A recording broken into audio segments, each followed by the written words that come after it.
दोस्तों, हम आज से पब्लिक एडमिनिस्ट्रेशन यानी लोक प्रशासन से संबंधित कुछ महत्वपूर्ण प्रश्नों पर चर्चा करने वाले हैं और यह लेक्चर की सीरीज आपको लगातार प्राप्त होती रहेगी। तो चलिए शुरू करते हैं आज का विषय। आज का विषय हमारा है प्रशासन यानी कि एडमिनिस्ट्रेशन।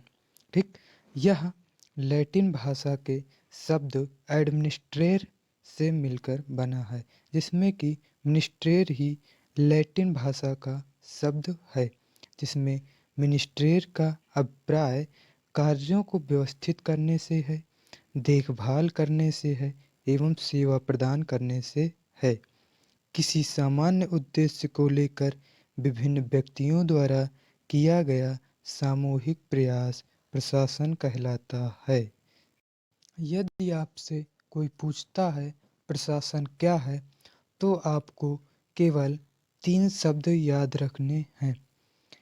एक उद्देश्य, दूसरा विभिन्न व्यक्तियों और सामूहिक प्रयास। मतलब किसी सामान्य उद्देश्य को लेकर और विभिन्न व्यक्तियों द्वारा किया गया सामूहिक प्रयास प्रशासन कहलाता है।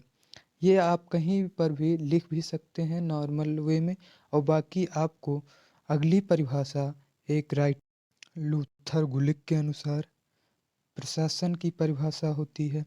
प्रशासन का संबंध निश्चित उद्देश्यों, कोई निश्चित उद्देश्य है, उसी के पूर्ति हेतु कार्यों को करवाने से है। मतलब कोई उद्देश्य है और उसको पूरा करने के लिए जो कार्य किए जाते हैं वही प्रशासन है।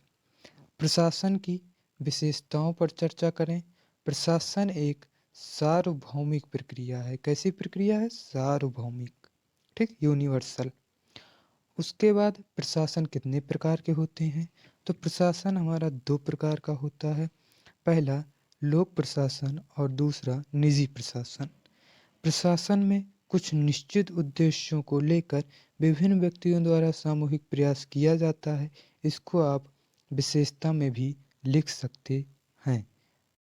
अगली हमारी चौथी विशेषता है प्रशासन शब्द का प्रयोग प्रायः बड़े और विशाल संगठनों के लिए किया जाता है। पांचवी विशेषता में है प्रशासन के उद्देश्य व इसमें काम करने वाले व्यक्तियों के उद्देश्य में भिन्नता हो सकती है। मतलब कि प्रशासन का उद्देश्य जिस कार्य को करने का है और व्यक्ति जो उसमें कार्य करेंगे, दोनों के उद्देश्य में भिन्नता देखी जा सकती है। हम अगला एक वैज्ञानिक हैं डोनहम, इनके अनुसार राजनीतिक हैं। इनके अनुसार हम परिभाषा देखेंगे तो ये कहते हैं यदि आधुनिक मानव सभ्यता का पतन हुआ तो ऐसा मुख्यतः प्रशासन की विफलता के कारण होगा। ऐसा किस कारण होगा? प्रशासन की विफलता के कारण होगा। फिर प्रशासन के दृष्टिकोण पर हम चर्चा करें तो प्रबंधकीय दृष्टिकोण है इसका। तो प्रबंधकीय दृष्टिकोण का मानना है कि प्रशासन में पोस्ट कॉर्प से संबंधित गतिविधियां संपन्न करने वाले उच्च अधिकारी प्रशासन का भाग हैं। कौन से अधिकारी प्रशासन का भाग हैं? उच्च अधिकारी। पोस्ट कॉर्प से संबंधित गतिविधियां संपन्न करने वाले उच्च अधिकारी प्रशासन का भाग हैं। अर्थात संगठन में केवल उच्च स्तरीय निर्णय लेने वाले व उनका क्रियान्वयन करने वाले व्यक्ति ही प्रशासन का भाग हैं। अतः प्रबंधकीय दृष्टिकोण को संकुचित दृष्टिकोण माना जाता है। कैसा दृष्टिकोण माना जाता है? संकुचित। इसमें पोस्ट कॉर्प की, इसमें हम देखेंगे पोस्ट कॉर्प की फुल फॉर्म क्या है। तो planning, organising, staffing, directing, coordination, reporting and budgeting, इसको पोस्ट कॉर्प कहते हैं। बाकी आगे एकीकृत दृष्टिकोण आता है। एकीकृत दृष्टिकोण का मानना है कि संगठन में सभी कार्य व प्रक्रिया संगठन में सभी कार्य व प्रक्रिया चाहे वे किसी भी स्तर के कर्मचारी द्वारा संपन्न किए जाएं, प्रशासन का भाग है। अर्थात उच्च पदाधिकारी, तकनीक कर्मचारी, लिपिकीय वर्ग व सहायक कर्मचारी भी प्रशासन का महत्वपूर्ण अंग हैं। इसीलिए इसको कहा जाएगा एकीकृत दृष्टिकोण को व्यापक दृष्टिकोण, क्योंकि इसमें उच्च पदाधिकारी भी शामिल हैं, तकनीकी कर्मचारी भी शामिल हैं, लिपिकीय वर्ग भी शामिल है और सहायक कर्मचारी भी शामिल हैं। फिर आता है लोक प्रशासन क्या होता है, यानी कि पब्लिक एडमिनिस्ट्रेशन। लोक प्रशासन प्रशासन का वह भाग है जो एक विशिष्ट राजनीतिक व्यवस्था के अंतर्गत रहकर राजनीतिक निर्णयों को कार्य रूप में लागू कराता है। एफ लवी के अनुसार नीति निर्माण ही लोक प्रशासन का सार है। एफ लवी के अनुसार नीति प्रशासन ही लोक प्रशासन का सार है। एल्बर्ट साइमन क्या कहते हैं, क्या परिभाषा देते हैं लोक प्रशासन की? यह कहते हैं, साधारण प्रयोग में लोक प्रशासन का अर्थ राष्ट्रीय, प्रांतीय एवं स्थानीय सरकारों की कार्यपालिका शाखाओं की क्रिया से है। ठीक।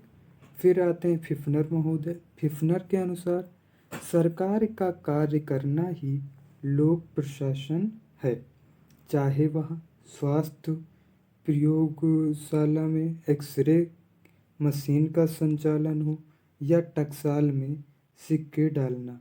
टकसाल क्या होता है? टकसाल एक सिक्के बनाने के लिए वो होता था एंशियंट टाइम में। उसके बाद हम प्रशासन एवं लोक प्रशासन में अंतर देखेंगे। प्रशासन एवं लोक प्रशासन में कई अंतर हैं। प्रशासन एक व्यापक दृष्टिकोण है। कैसा दृष्टिकोण है? व्यापक। और लोक प्रशासन एक संकुचित दृष्टिकोण है। यह प्रशासन का एक भाग है। दूसरा, प्रशासन एक प्रक्रिया है। लोक प्रशासन एक तंत्र है। क्या है? तंत्र है, जिसके द्वारा विभिन्न जन कल्याणकारी कार्य संपन्न किए जाते हैं। अब हम तीसरा पॉइंट देखेंगे।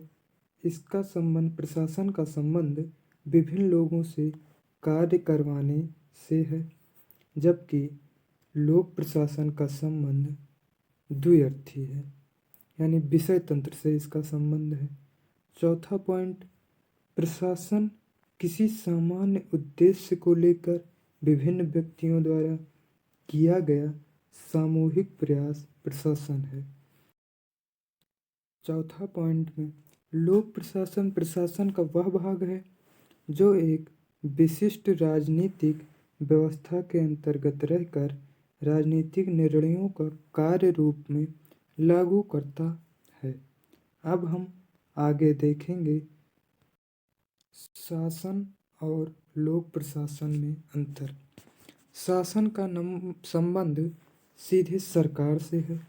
शासन का संबंध सीधे सरकार से होता है, जबकि लोक प्रशासन का संबंध नौकरशाही से होता है। दूसरा, शासन, इसका संचालन जनता द्वारा चुने हुए प्रतिनिधियों द्वारा किया जाता है, जबकि लोक प्रशासन का संचालन सरकार द्वारा नियुक्त अधिकारियों द्वारा किया जाता है।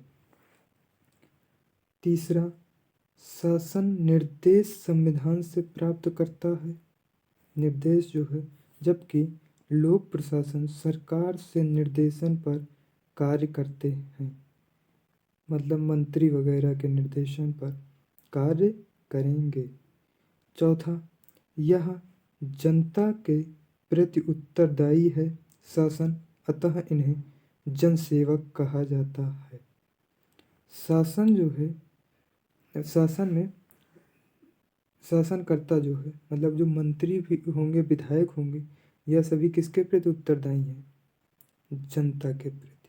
जनसेवक कहा जाता है इन्हें। जबकि लोक प्रशासक ये सरकार के प्रति उत्तरदायी हैं। यह कोई भी कार्य करेंगे उसकी रिपोर्ट किसको देंगे? मंत्री को, विधायक को, मुख्यमंत्री को। अतः इन्हें सरकारी सेवक कहा जाता है। 5वां पॉइंट, शासन का मुख्य कार्य क्या है? नीति का निर्माण है। नीति का निर्माण कहाँ होता है? पार्लियामेंट में, ठीक, मतलब कि संसद में। जबकि लोक प्रशासन नीतियों का क्रियान्वयन करता है। क्या करता है? क्रियान्वयन। इसी के साथ आज का लेक्चर समाप्त होता है। अगला लेक्चर के लिए पुनः मिलेंगे हम लोग। धन्यवाद। जय हिंद, जय भारत।